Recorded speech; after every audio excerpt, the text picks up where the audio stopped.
Hey y'all, welcome back to my channel, or welcome if you're new. Today is the day I share a what's for dinner. I have not done one of these videos in months now. I've kind of just been cooking old stuff that's not anything interesting for me to show you. But the first thing we're starting off with making today are stuffed bell peppers. So I am just clearing them out to get them ready for the ground turkey mixture, so stay tuned to see how I make that. The wind that stroked your hair left your scent in the air, and the sun was almost acting as a spotlight just for you, making flowers bloom. Days are made for you. You make me weak. So the next thing you want to do is go ahead and brown some ground turkey and add 1 cup of your favorite pasta sauce. You and me. So darling, please fly away with me. The next thing you want to do is go ahead and add 1 cup of cooked rice to your mixture.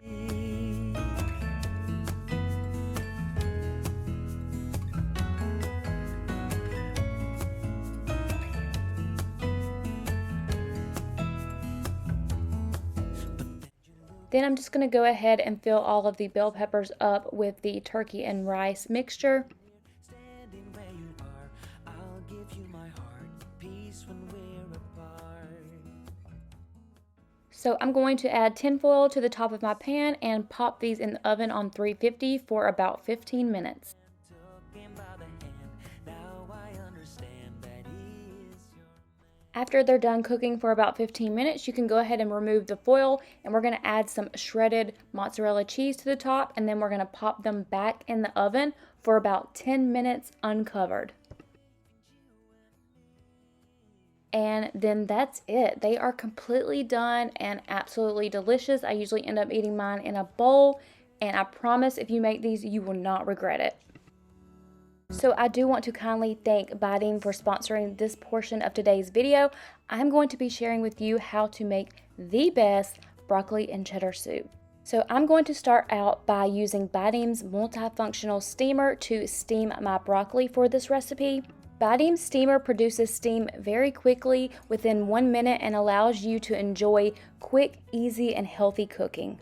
Now I'm going to be steaming this broccoli for a few minutes longer than it says in the directions. Now you don't want to go too long or the broccoli will start losing its nutrients, so keep that in mind. This steamer has multiple functions besides steaming. It does stewing, you can make yogurt, disinfecting, you can thaw, you can make baby food. It does all kinds of things, and you can see on the side it has a suggested steam time for certain foods. This steamer, you don't have to worry about leaking air or water, and it's also very quiet.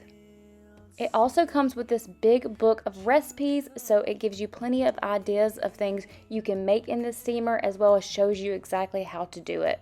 And I do want to mention how lightweight it is and how easy it is to store. So the official name for the steamer, if you're searching for it online, is the Biting Intelligent Electric Food Steamer. But don't worry, I will have a direct link to this steamer in my description box where you can find it super easy. And I want to add that you can also double steam, so there's an extra layer you can add on as well if you want to get that.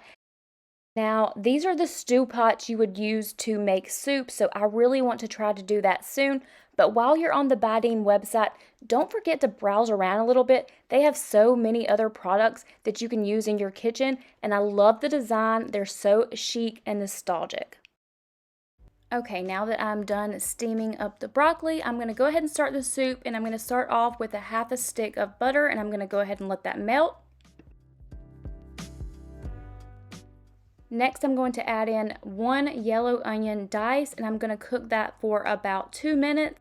Once that 2 minutes is up, I'm going to go ahead and add in my minced garlic, and I use about 2.5 tablespoons, but this is different for everyone. It really just depends on your taste preference, and I'm going to go ahead and stir that around for an additional minute.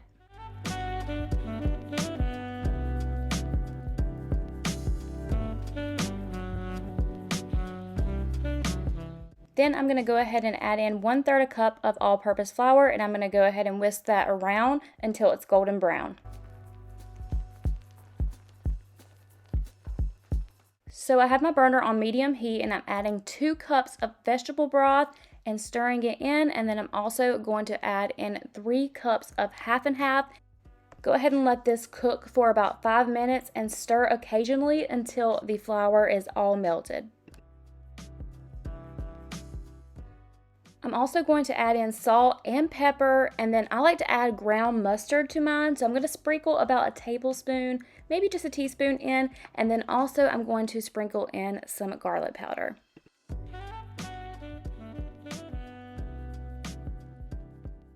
Now I'm going to go ahead and add in my already steamed broccoli, so it will take a lot less time to cook this because my broccoli is already steamed and ready.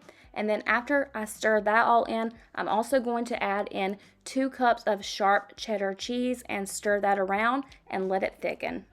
After all your ingredients are added, you're going to let this simmer for about 10 minutes and let it thicken all the way up, and your soup will be ready to go.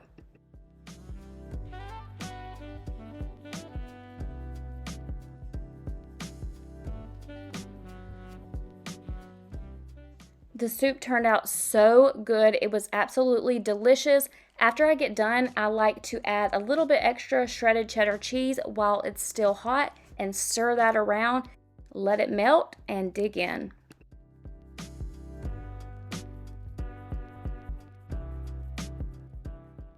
Now, I don't get on TikTok a lot, but I know enough about it to know that this recipe has gone viral on TikTok. Some of you may have tried it, but it's the Buffalo Wild Wings Parmesan garlic chicken pasta. You're just going to need 1 bottle of this sauce that you can get at Walmart. It's the Parmesan garlic sauce, and then you're going to add 1 cup of milk. I just added my milk to the bottle, shook it up, that way I could get all of the rest of the sauce out. And then you're going to add 1 cup of Parmesan cheese. Now I actually use mozzarella cheese because I did not have any Parmesan cheese and it worked out just fine. And then you're going to add 1 block of cream cheese and pop the top on that baby and cook it on high for about 3 to 4 hours. It really just depends. It doesn't take very long to cook because the chicken is already pre-cooked. I'm going to come in at about halfway through and stir it around and let all of that cream cheese get mixed in really well.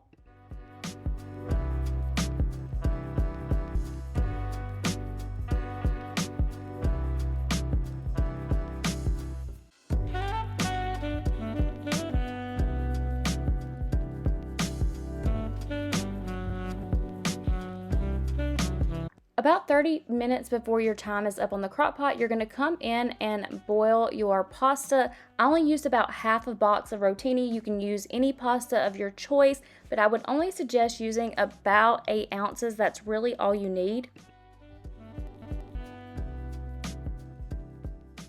When the pasta is all cooked according to the back of the box, go ahead and add it to your crock pot and stir it around and let it cook for an additional 20 to 30 minutes.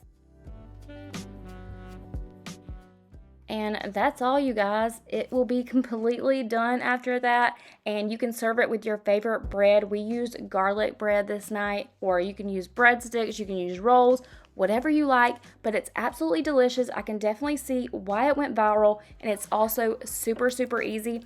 I will leave all of the recipes down below in the description box as usual. That way you don't have to go searching the internet for them or go to a million different websites.